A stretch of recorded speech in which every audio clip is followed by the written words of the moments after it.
पंजाब को ज्यादा शॉपिंग करनी नहीं थी, उन्होंने ज्यादा शॉपिंग की नहीं है, चले गए हैं ग्लेन मैक्सवेल तो आ गए हैं Cooper Connolly. I think it's a phenomenal buy. बाकी बेन वॉर्शेस को भी उन्होंने लिया है, वो जो 5 का ओवरसीज ऑस्ट्रेलियन कोटा है उसको भी मेंटेन किया है। अब उनकी बात कर लेते हैं, सरपंच साहब की टीम की बात कर लेते हैं। बात जरूर हमें करनी होगी गुजरात टाइटंस की भी, क्योंकि शुभमन गिल की इस टीम ने भी कुछ इंटरेस्टिंग एक्चुअली खरीदारी की है, उसकी बात कर लेते हैं। और बात करते हैं कि एलिस पेरी नहीं आ रही यार, नहीं आ रही है एनाबेल सदरलैंड, तो जो आरसीबी की टीम है और जो दिल्ली कैपिटल्स की टीम है in the WPL they've been actually dealt a body blow। अब इनकी जगह कौन आया, उनकी भी बात कर लेते हैं यार।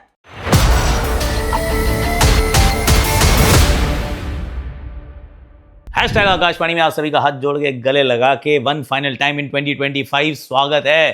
कैसे हो आप लोग? आई रियली होप कि आप अच्छे होगे और ये साल आपका अच्छा रहा होगा, और जैसा भी आपका साल रहा मैं कह रहा हूँ इससे 10 गुना बेहतर आपका अगला साल रहे, ऐसे दिल से दुआ है, दिल से दुआ निकल रही है कि आप सब बहुत अच्छा करें। And I really love you all and thank you so much for making this channel so big. और सब्सक्राइब कर लेना जाते जाते, मतलब कुछ लास्ट सब्सक्राइबर्स ऑफ 2025। बाकी मैं कहाँ पे हूँ, मैं ऑफकोर्स शर्मल शेख में हूँ। मैंने भी अपना एक फियर अनलॉक किया, स्कूबा डाइविंग के लिए गया यार। ये scuba diving is absolutely stellar. ये क्या चीज़ है यार। कोरल रीफ थी, वो एक्चुअली थोड़ी सी ब्लीच थी, और ब्लीच इसलिए क्योंकि ऑफकोर्स ग्लोबल वार्मिंग है। जब बहुत ज़्यादा गर्मी पड़ती है, पानी गर्म हो जाता है, तो जो कोरल जो रंग बिरंगी हुआ करती थी वो सफ़ेद सी दिखने लगती है। पर जो हमारी सी लाइफ है, under sea life, that was still very very pretty, so it's beautiful. अगर इस साल की शुरुआत मैंने एक्चुअली हॉट एयर बलून पे की थी इन कैपाडोकिया, और साल का अंत मैंने किया है अंडर वाटर। तो एक बार आकाश में, दूसरी बार पाताल में। I mean this has been a beautiful journey. Thank you so much for all your love. अब एक एक करके काम पे लग जाते हैं, क्योंकि आप लोग यहाँ पे आकाश यात्रा देखने नहीं आते हो, पता है मुझे। आप यहाँ पे आते हो भैया आकाशवाणी सुनने, और उसमें गला अभी भी 100% नहीं है, पर 90% ठीक हो चुका है। अब उसमें पंजाब किंग्स सरपंच साहब की टीम की बात करूंगा, which was absolutely revolution last season. थोड़े से अनलकी थे कि एक टीम जो थी इनकी बोगी टीम बन गई, जिसने इनको हर बार तंग किया।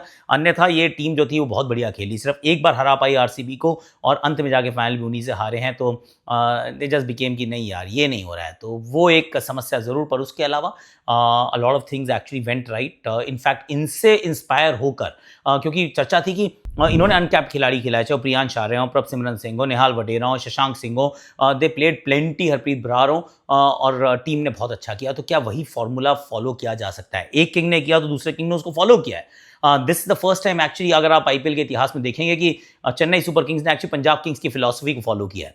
सही है गलत है, ओनली टाइम विल टेल। पर इन्होंने किया क्या, इन्होंने सिर्फ 4 खिलाड़ियों की ही खरीदारी किया, क्योंकि किस तो रोक लिए थे यार।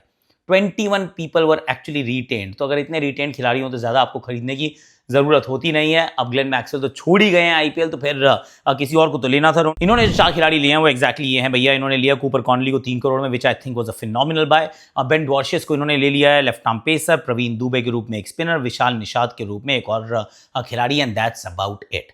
बहुत कम पैसों के साथ आए थे, बहुत कम शॉपिंग करनी थी, और क्या कोई ऐसे एरियाज थे जिनको थोड़ा सा बेहतर बनाने का प्रयास करना था। पर्सनली मुझे लगा था कि इस स्पिन को थोड़ा सा और मजबूत करेंगे। अब जो उन्होंने लिए हैं Vishal Nishad, Praveen Dubey, Ben Dwarshuis, Cooper Connolly, I don't think कि मतलब अपग्रेड, सीरियस अपग्रेड स्पिन का तो नहीं हुआ है। तो यूजी चहल के रूप में बहुत बढ़िया एक गेंदबाज है, हरप्रीत बरार एक वेरी यूटिलिटी प्लेयर है, पर उनके बाद जो है यू फाइंड कि ज़्यादा स्पिन बॉलिंग में डेप्थ नहीं है। ये एक चीज़ है जो इनको थोड़ा सा तंग करती है। ओवरसीज़ तेज़ गेंदबाजी पे ज़्यादा निर्भर हैं बियॉन्ड अर्शदीप सिंह, तो उसके अंदर बेन वॉर्शेस को ले लिया है। मार्को यानसन ऑलरेडी उपलब्ध हैं, जो कि फिनोमिनल फॉर्म में है। लॉकी फर्ग्यूसन की मैं अच्छी कहानियाँ नहीं सुन रहा हूँ। I don't know whether he will be available, fit and all, we don't know. वरना लॉकी को I really rate him high, और इनके पास बहुत सस्ते में वो ऑलरेडी हैं। इनके पास मिचेल ओवन इन्होंने पहले ले लिए थे, तो उनको भी अपने पास इन्होंने रोक के रखा था। जेवियर बाटलेट के रूप में एक और गेंदबाज हैं, अजमतुल्ला ओमरजाई, विजय कुमार वेशक। तो गेंदबाज ऐसा नहीं कि नहीं है, पर they are still a little light on the bowling is what I feel.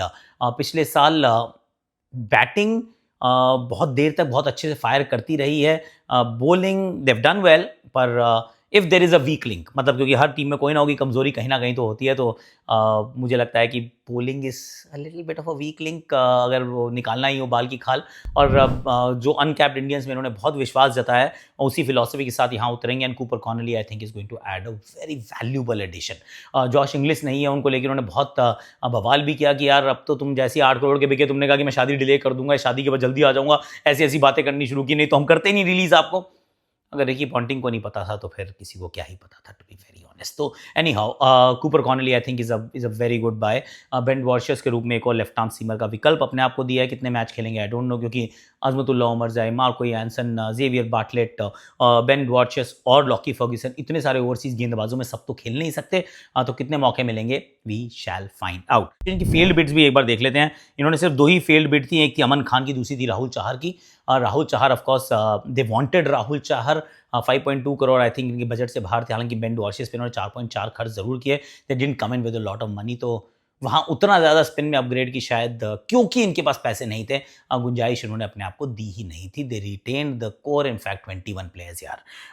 अब से अगर हम बात करें गुजरात टाइटंस की, खर्चा इन्होंने भी बहुत कम किया है। टू बी फेयर 20 खिलाड़ियों को रिटेन किया था, 5 और खिलाड़ियों को उन्होंने खरीदा है। पैसे इनके पास भी ज़्यादा नहीं थे और इन्होंने शर्फिन रदरफोर्ड को छोड़ दिया था। तो अब जब खरीदे हुए लोगों को देखता हूँ तो देखते हैं किस किस को खरीदा है। इन्होंने टॉम बैंटन को खरीदा है 2 करोड़ में। जेसन होल्डर पे 7 करोड़ का दाव चला है यार।